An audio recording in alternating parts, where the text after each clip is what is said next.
মাননীয় প্রধানমন্ত্রী মঞ্চে চলে এসেছেন। আমরা ওনাকে স্বাগত জানাচ্ছি। ভারতীয় জনতা পার্টির জেলা সভাপতি শ্রী আশুতোষ পালকে অনুরোধ করব যে আমাদের সবার পক্ষ থেকে মাননীয় আমাদের সবার হৃদয় সম্রাট মাননীয় নরেন্দ্র মোদীকে তিনি একটি পুষ্পস্তবক দিয়ে স্বাগত জানাচ্ছেন।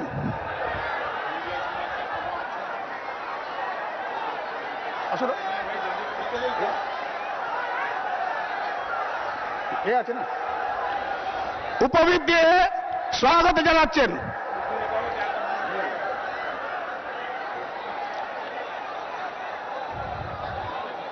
আমাদের কেন্দ্রের পর্যবেক্ষক সহ পর্যবেক্ষক কেন্দ্রের সম্পাদক সুরেশ পূজারীজি ওনাকে এক উপবীত দিয়ে সম্মান জানাবেন।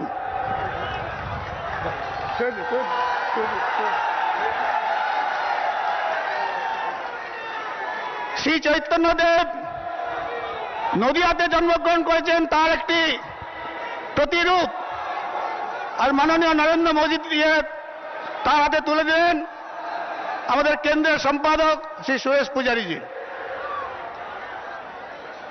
আমি সময় নষ্ট না করে আপনাদের সামনে বক্তব্য রাখার জন্য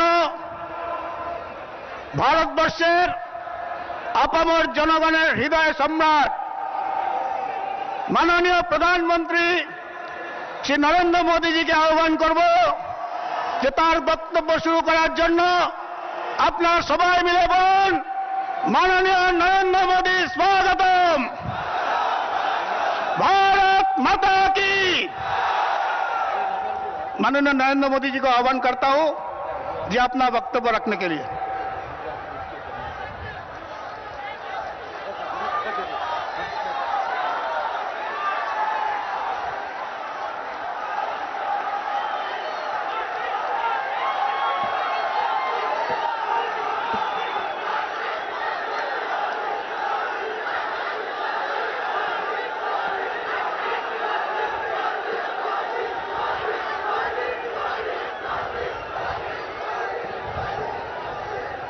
मंच पर विराजमान श्रीमान सुरेश पुजारी जी, श्रीमान प्रताप बैनर्जी, श्रीमती दीपा विश्वास, श्रीमती माला भट्टाचार्य, श्रीमान राजकमल पाठक, श्रीमान आशुतोष पाल, श्रीमान सांवर धनानिया और विशाल संख्या में पधारे हुए मेरे प्यारे भाइयों और बहनों, इस क्षेत्र में जो भारतीय जनता पार्टी के उम्मीदवार है श्री सुभाषिष भट्टाचार्य करीमपुर से, श्री अर्जुन कुमार विश्वास तेड़ा से, श्री विभास चंद्र मंडल पलासीपाड़ा से, सैकत सरकार कालीगंज से, अनूप कुमार मंडल नकाशीपाड़ा, सुतीर्थ चक्रवर्ती चापड़ा से, चंचल कुमार विश्वास कृष्णानगर उत्तर से, गौतम पाल नवाद्वीप से, महादेव सरकार कृष्णानगर दक्षिण से, स्वप्न कुमार दाम शांतिपुर से, अनिल विश्वास रानाघाट उत्तर पश्चिम, सुजीत विश्वास कृष्णागंज, निखिल चंद्र सरकार रानाघाट उत्तर पूर्व, सुस्मित रंजन हलदर रानाघाट दक्षिण, प्रदीप कुमार सरकार चकदाहा, डॉक्टर रंजीत कुमार विश्वास कल्याणी, श्री सुरेश सिकदर हरिणघाटा।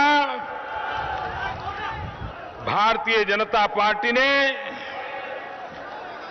आपकी आशा आकांक्षाओं को पूर्ण करे ऐसे धरती के कार्यकर्ताओं की एक पूरी टोली इस चुनाव के मैदान में उतारी है।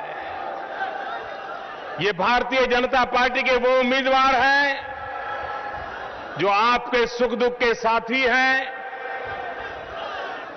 आपके बीच में पले बड़े हैं, आपके सुख दुख को भली भांति जानते हैं। ये ऐसे उम्मीदवार हैं जिन पर कोई दाग नहीं है, उनका ट्रैक रिकॉर्ड साफ है। और इसलिए मैं कृष्णानगर के मेरे नागरिक भाइयों बहनों से इस चुनाव सभा में जब आया हूं तो हमार प्रियो भाई और बोनेरा शुभो नवो वर्षो আপনাদের ভালোবাসা দেখে খুব ভালো লাগছে। আপনারা সবাই কেমন আছেন? मेरे प्यारे भाइयों बहनों, जब कृष्णानगर आए और सार भाजा की याद ना आए, कृष्णानगर आए और सार पुरिया की याद ना आए, लेकिन भाइयों बहनों, जो कृष्णानगर कभी बंगाल का ऑक्सफोर्ड माना जाता था, यहां की सार भाजा और सुरपुरिया बंगाल के बाहर भी लोगों को याद रहती थी। कहां से कहां हो गया, कहां चला गया सब? ये बर्बादी किसके कारण आई? ये तबाही किसके कारण आई? चैतन्य महाप्रभु की छाया जहां हो, गोंडिया समाज आज भी समाज सुधार के लिए अपने आप को खपाता रहता हो, ऐसी बंगाल की धरती पर क्या हाल हो गया है मेरे भाइयों बहनों।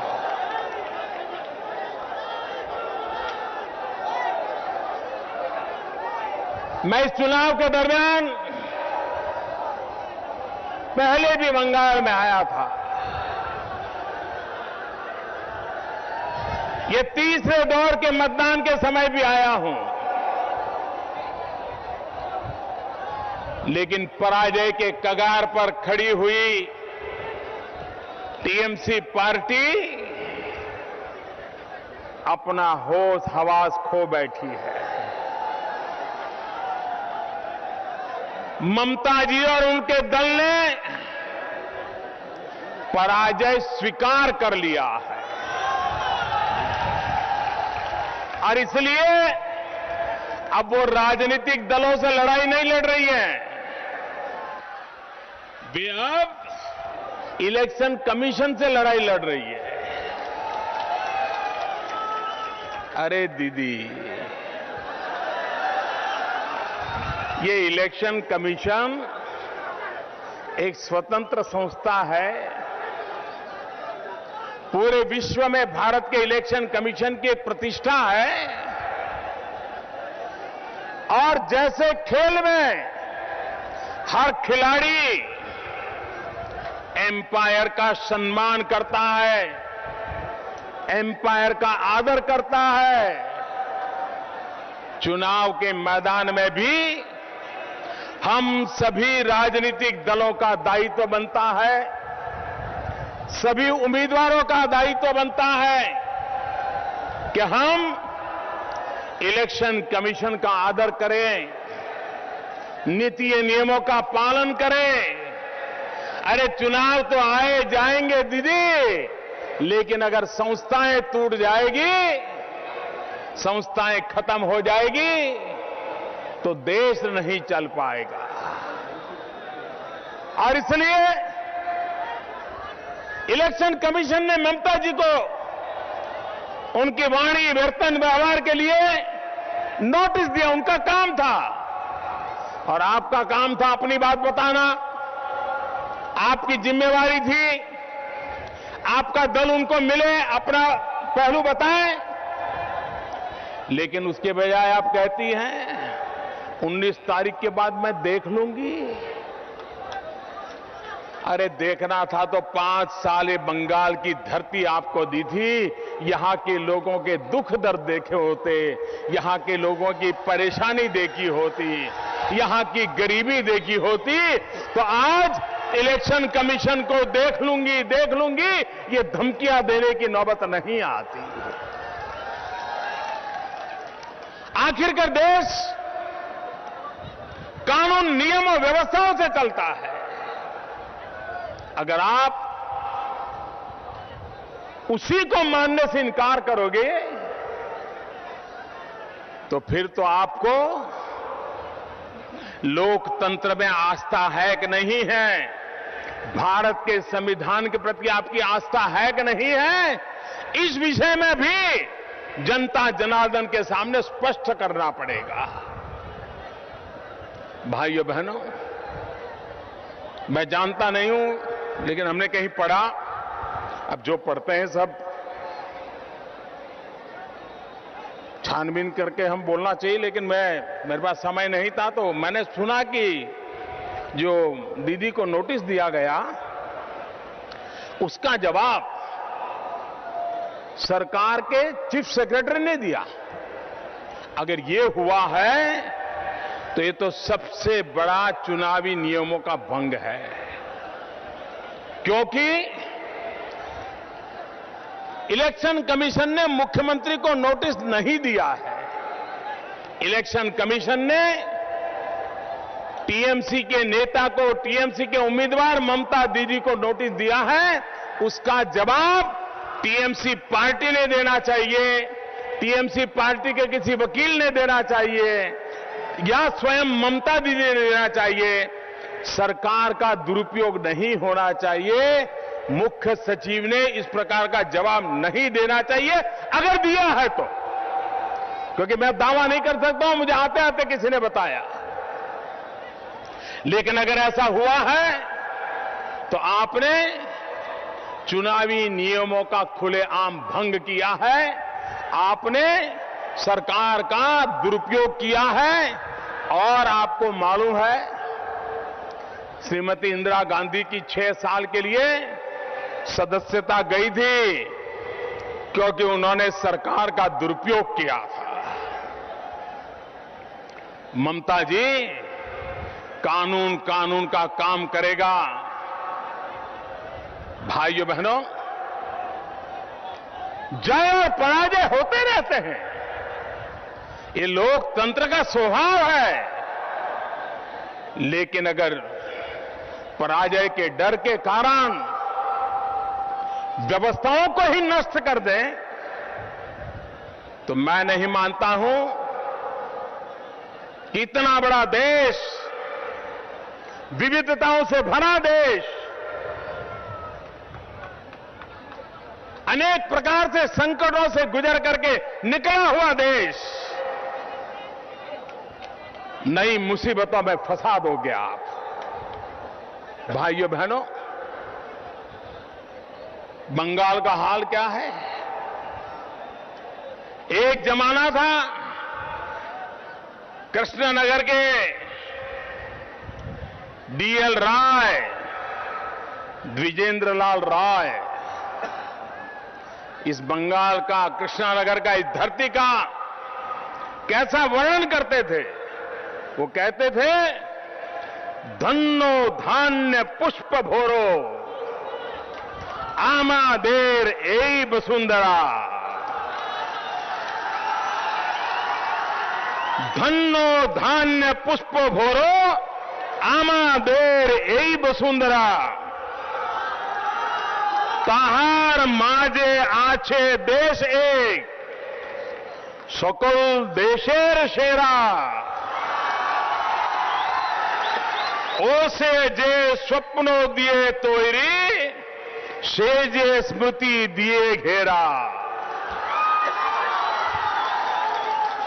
डीएल राय कहते हैं, समृद्धि और प्राकृतिक संपदा से भरी हुई हमारी ये धरती और उसके बीच में हमारा देश सबसे अच्छा। ये हमारे सपनों और हमारी यादों से भरा हुआ है। जिस धरती पर ऐसे उत्तम कवियों के विचार हमें सुनने को मिले हो, आज वो धरती बम बनाने की फैक्ट्री बन गई। निर्दोषों को मारने के कारनामे बन गए। एक जमाना था राजा राममोहन राय, ईश्वरचंद्र विद्यासागर, एक से बढ़कर एक महापुरुष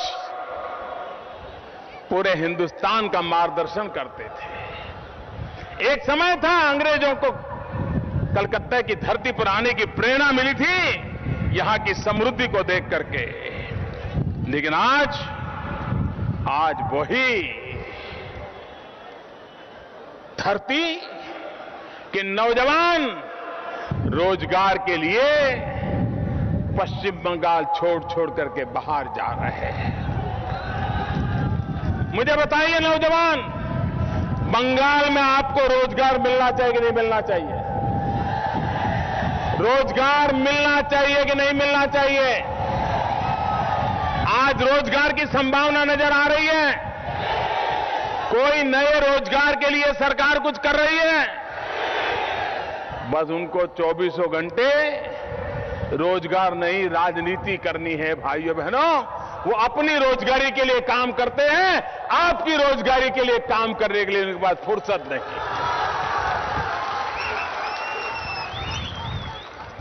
आप बताइए भाइयों बहनों, शारदा चिटफंड, पूरे बंगाल का कोई गांव ऐसा नहीं होगा जहां से गरीबों के पैसे ये शारदा चिटफंड में डूबे न हो। और कौन लोग हैं शारदा चिटफंड में? क्यों गरीबों को चिटफंड के भरोसे छोड़ दिया गया? क्यों गरीबों को पैसों के लिए इस प्रकार के लुटेरी कंपनियों का सहारा लेना पड़ा? क्या इसका कोई उपाय नहीं था? मैं कांग्रेस को भी पूछता हूं, मैं लेफ्ट को भी पूछता हूं, मैं मैडम दीदी को भी पूछता हूं, क्या कारण है? हमने प्रधानमंत्री जनधन योजना बनाई। जब बैंकों का राष्ट्रीयकरण हुआ था तो ये कहा गया था कि गरीबों के लिए बैंकों के दरवाजे खोल दिए गए। लेकिन भाइयों बहनों, मैं प्रधानमंत्री बना उस दिन तक इस देश के 40% से ज्यादा लोग ऐसे थे जिनकी कभी बैंक का दरवाजा देखा नहीं था। इससे बड़ा दुर्भाग्य क्या हो सकता है? अगर बैंक में अकाउंट होते, गरीबों को बैंक से पैसा मिलता, तो कभी भी मेरे गरीबों को ये शारदा चिटफंड के दरवाजे पर नहीं जाना पड़ता और उनके सपने चूर चूर न हो जाते। गरीब व्यक्ति ने शारदा चिटफंड में पैसा दिया क्योंकि उसको लगता था कि अच्छा ब्याज मिलेगा, बेटी बड़ी होगी तो शादी करने के लिए पैसा मिल जाएगा। उनको लगता था कि बच्चा बड़ा होगा तो अच्छी कॉलेज में पढ़ाई के लिए भेजूंगी, पैसा मिल जाएगा। उनको लगता था बच्चों की शादी करवानी है तो पैसे काम आ जाएंगे। लेकिन सारे सपने धूल में मिल गए जब ये शारदा चिटफंड वाले भाग गए।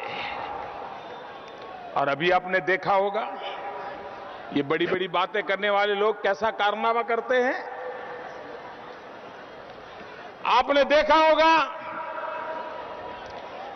पूरे देश ने टीवी पर देखा, नारदा, शारदा से नारदा, आप जिनको बड़े बड़े लोग मानते हो, वो कैमरा के सामने बंगाल के भविष्य को बेचने का सौदा कर रहे हैं। मेरे भाइयों बहनों, मेरे नौजवानों, ये रुपयों की लेती देती नहीं है, ये रुपयों की लेती देती नहीं है, ये आपके भविष्य का सौदा हो रहा है। आपका भविष्य अंधकार में डुबोने के लिए ये रुपयों पैसों का सौदा हो रहा है, और टीवी कैमरा पर हिंदुस्तान भर ने देखा है। कोई लेफ्ट वाले का ऐसा अगर टीवी पे आया होता तो ममता दीदी क्या करती? चिल्लाती कि नहीं चिल्लाती?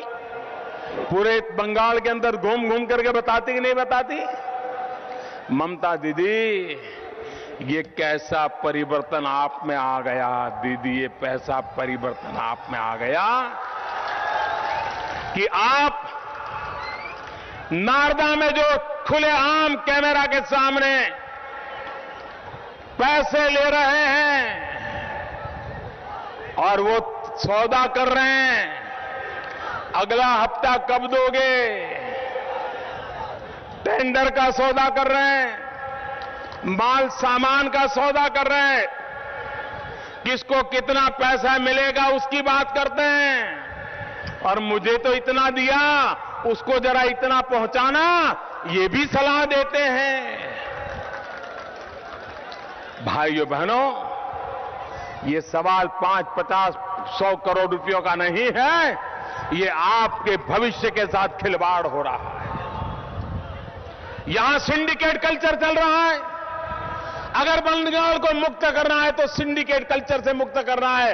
लेफ्ट भी सिंडिकेट कल्चर वाला है और ममता दीदी भी सिंडिकेट कल्चर वाली है। जो कलकत्ता का विवेकानंद जो ब्रिज टूटा ना, ये सिंडिकेट कल्चर का परिणाम है, सिंडिकेट कल्चर का परिणाम। इसलिए मेरे भाइयों बहनों, अगर बंगाल का विकास करना है, आज दिल्ली सरकार पूरी तरह आपका भाग्य बदलने के लिए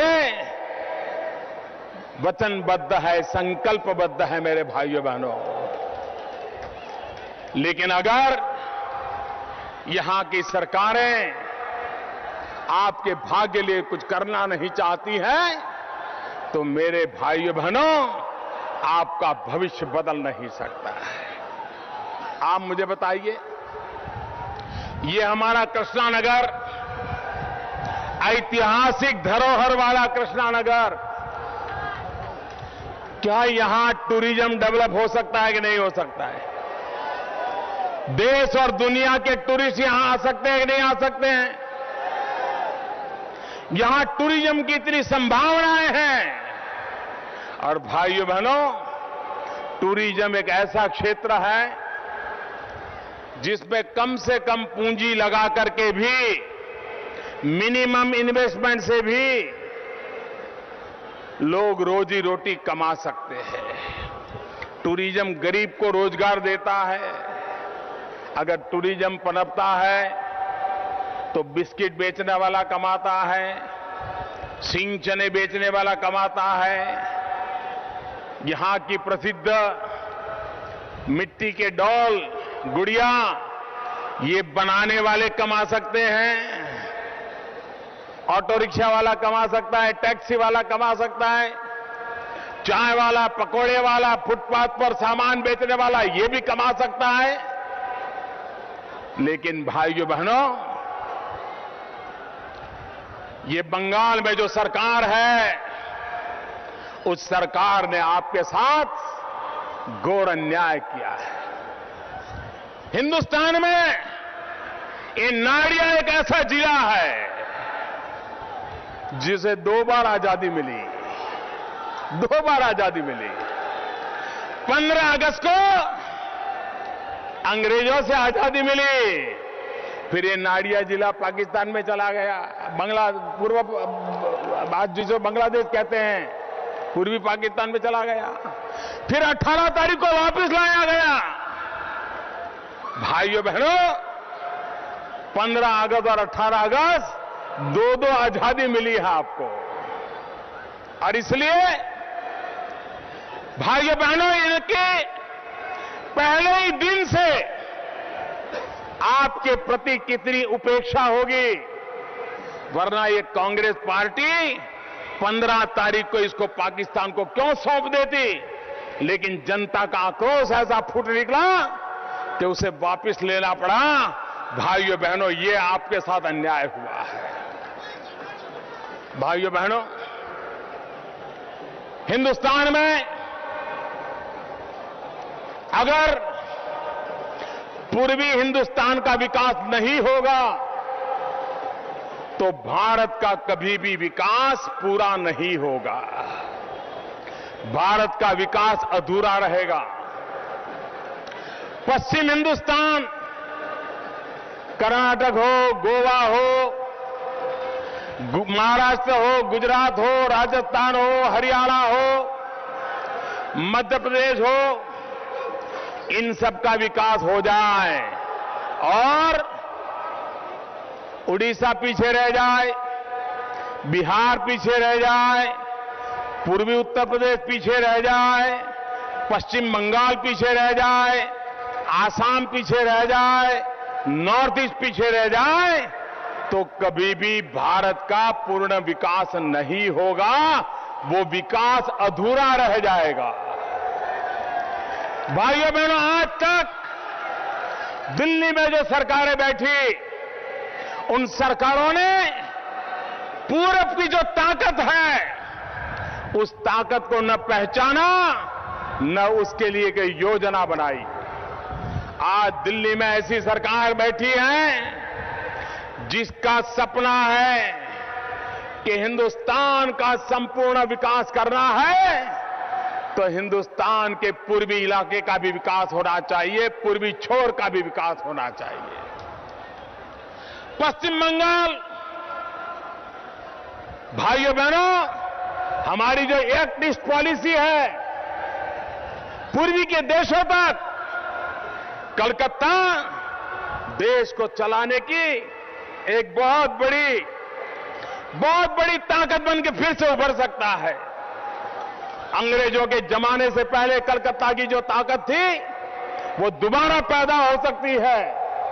और इसलिए मेरे भाइयों बहनों, कृषि क्षेत्र, एग्रीकल्चर, वो ऐसा एक ताकतवर कारण है, अगर जिसको बल दिया जाए तो पूर्वी हिंदुस्तान एक नई कृषि क्रांति कर सकता है, दूसरी कृषि क्रांति कर सकता है। नौजवानों के रोजगार के लिए startup India, stand up India, मुद्रा योजना, एक के बाद एक ऐसी योजनाएं लागू की है भारत सरकार ने, जिस मुद्रा योजना के तहत इतने कम समय में 3 करोड़ से ज्यादा लाख लोगों को 1.25 लाख करोड़ से ज्यादा रकम उनको दे दी गई, कोई भी गारंटी के बिना दे दी गई। गांव में रोजगार करने वाला, कोई अखबार बेचता हो, कोई दूध बेचता हो, कोई बर्तन बेचता हो, कोई कपड़े बेचता हो, छोटा सा दुकान लेकर के बैठा हो, ब्याज से पैसे लेने जाता पड़ता है साहूकार के पास। अगर उसको पैसे मिल जाए तो ताकत से अपना काम कर सकता है और ब्याज के चक्कर से मुक्त हो जाता है। और इसलिए मुद्रा योजना के तहत आज 50 लाख रुपया तक की रकम ऐसे सामान्य लोगों को देने का प्रारंभ कर दिया। और उसके कारण जो कल तक नौकरी ढूंढता था, वो आज किसी को नौकरी देने की ताकत वाला बन गया है और उसके आर्थिक जीवन में परिवर्तन आया है। भाइयों बहनों, बंगाल का भाग्य बदलने के लिए मेरा 3 पॉइंट का एजेंडा है। 3 पॉइंट का एजेंडा है। पहला, विकास। मेरा पहला एजेंडा है विकास। दूसरा एजेंडा है तेज गति से विकास। और तीसरा एजेंडा है चारों तरफ विकास, चारों तरफ विकास। भाइयों बहनों, आजादी के 70 साल होने आ रहे हैं। क्या देश के हर गरीब से गरीब बच्चे को अच्छी शिक्षा मिलनी चाहिए कि नहीं मिलनी चाहिए? अच्छी शिक्षा मिलनी चाहिए कि नहीं मिलनी चाहिए? और इसलिए मेरा एजेंडा है बच्चों को अच्छी पढ़ाई। आजादी के 70 साल होने जा रहे हैं। नौजवान को रोजगार मिलना चाहिए कि नहीं मिलना चाहिए? नौजवान को रोजगार मिलना चाहिए कि नहीं मिलना चाहिए? बूढ़े मां बाप को छोड़ करके जाना अच्छा लगता है क्या? उनको अपने इलाके में रोजगार मिलना चाहिए कि नहीं मिलना चाहिए? और इसलिए मेरा दूसरा आग्रह है नौजवानों के लिए कमाई, नौजवानों के लिए कमाई, बच्चों के लिए पढ़ाई, नौजवानों के लिए कमाई। और जब बुजुर्ग बीमार हो जाते हैं, दवाई महंगी, डॉक्टर महंगे, अस्पताल में जगह नहीं, बुजुर्गों को दवाई मिलनी चाहिए कि नहीं मिलनी चाहिए? बीमार बुजुर्गों को दवाई मिलनी चाहिए कि नहीं मिलनी चाहिए? और इसलिए मेरा तीसरा मकसद है बुजुर्गों को दवाई। भाइयों बहनों, बच्चों को पढ़ाई, जवानों को कमाई और बुजुर्गों को दवाई, इस मंत्र को लेकर के आइए हम सब मिलकर के बंगाल के भाग्य को बदले। आज भी मतदान हो रहा है। ये लेफ्ट पार्टी है, कांग्रेस, इनको पहचानना बहुत जरूरी है। मैं नहीं जानता हूं पश्चिम बंगाल में मीडिया इसकी चर्चा कर रहा है कि नहीं कर रहा है। दिल्ली में तो हमारे मीडिया वाले इस बात की चर्चा करना बंद कर दिया है। खैर, चालू ही नहीं की थी। क्या मुसीबत होगी, क्या मजबूरी होगी, मैं नहीं जानता हूं, लेकिन एक गंभीर सवाल है जिसकी व्यापक चर्चा होनी चाहिए। क्या सार्वजनिक जीवन में कोई सिद्धांत, कोई नियम होते हैं कि नहीं होते हैं? लोकलाज होती है कि नहीं होती है? दो ऐसे उदाहरण आपके सामने मैं रखना चाहता हूं जिससे पता चले कि देश की आंख में कैसे धूल झोंकी जा रही है, पश्चिम बंगाल की जनता में आंखें में कैसी धूल झोंकी जाती है, केरल की जनता की आंख में कैसे धूल झोंकी जाती है। भाइयों बहनों, केरल में कांग्रेस की सरकार है और कम्युनिस्ट पार्टी इस कांग्रेस सरकार को उखाड़ फेंकने के लिए 24 घंटे दिन रात वहां काम पे लगी हुई है। केरल में कम्युनिस्ट पार्टी के भाषण सुनिए। वो कहते हैं कांग्रेस से बुरी कोई दल नहीं इस देश में। अगर देश को किसी ने बर्बाद किया है तो कांग्रेस ने किया है। ये भाषण केरल में सारे कम्युनिस्ट नेता बोल रहे हैं। वही कम्युनिस्ट नेता बंगाल में जब भाषण करते हैं तो कहते हैं कांग्रेस और कम्युनिस्ट मिलकर के देश का, बंगाल का भला करेंगे। कम्युनिस्ट और कांग्रेस कंधे से कंधा मिलाकर के काम करेंगे। क्या इस देश की जनता को आप मूर्ख समझते हो क्या? केरल में तो कुश्ती करते हो और बंगाल में आकर के दोस्ती करते हो। ये खेल नहीं चल सकता मेरे भाइयों बहनों, ये खेल नहीं चल सकता। और इसलिए समय की मांग है, समय की मांग है कि कांग्रेस पार्टी के झूठ को समझे, कम्युनिस्ट पार्टी के झूठ को समझे। लेकिन इससे ज्यादा गंभीर बात यह है, वे अपना पाला पलटे, उनको मुबारक। वो अपने सिद्धांत छोड़े, उनको मुबारक। वो अपना रास्ता बदल ले, उनको मुबारक। लेकिन मेहरबानी करके जनता को अपने जेब में मानने का पाप मत कीजिए, मत कीजिए। आप जनता को अपनी जेब में मानते हो और इसलिए आप जो करो सब जनता चुपचाप सह लेगी। वो जमाना चला गया, वो वक्त चला गया। अब जनता आपका हिसाब मांगेगी, जनता आपका हिसाब मांगेगी कि आप केरल में क्या कर रहे हो, बंगाल को क्या बता रहे हो। केरल की जनता जवाब मांगेगी कि बंगाल में तो तुम मिलजुल करके लड़ रहे हो और केरल में आकर के तुम कांग्रेस की सरकार उखाड़ करके कम्युनिस्टों की सरकार लाने के वादे कर रहे हो। भाइयों बहनों, इस प्रकार का सार्वजनिक जीवन हम कभी सोच भी नहीं सकते। अगर आप में हिम्मत थी तो बंगाल में समझौता किया, केरल में भी कर लेते, हम सवाल नहीं उठाते। और केरल में लड़ रहे हो सामने सामने तो बंगाल में भी लड़ लेते, हम सवाल नहीं उठाते। लेकिन सवाल पाला बदलने का नहीं है, सवाल सिद्धांतों को छोड़ने का नहीं है। सवाल आप जनता को जो मूर्ख मान करके चल रहे हो, यह लोकतंत्र के लिए खतरा है। मेरे भाइयों बहनों, भाइयों बहनों, आजादी के बाद कांग्रेस और कम्युनिस्टों ने ही बंगाल को चलाया और 5 साल से तृणमूल कांग्रेस ने चलाया। एक ही गोत्र के दोनों कांग्रेस है, कांग्रेस हो या तृणमूल कांग्रेस हो, इनका गोत्र एक ही है। इन्हीं लोगों ने बंगाल की दुर्दशा की है।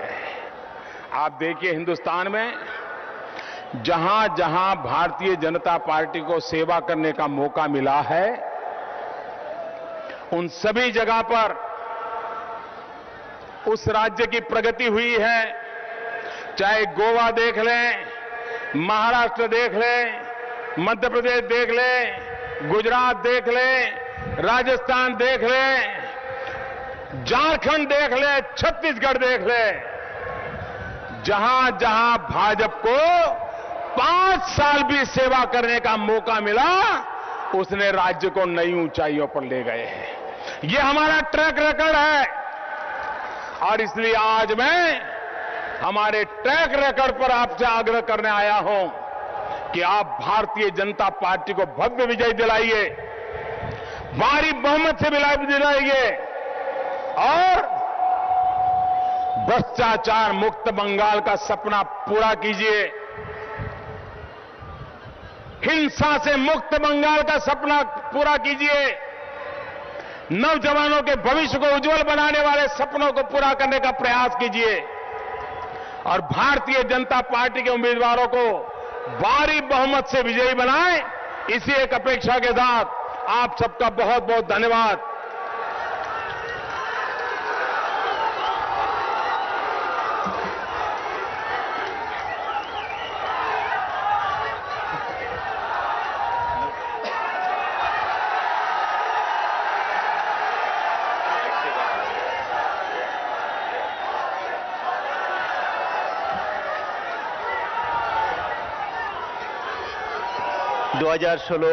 নির্বাচনের প্রাক্কালে আজকে আমাদের যারা সহযোগিতা করছেন সর্বোপরি ভারতীয় জনতা পার্টি তথা নদিয়াবাসীকে সকল কার্যকর্তা কর্মীবৃন্দকে জানাই অসংখ্য ধন্যবাদ।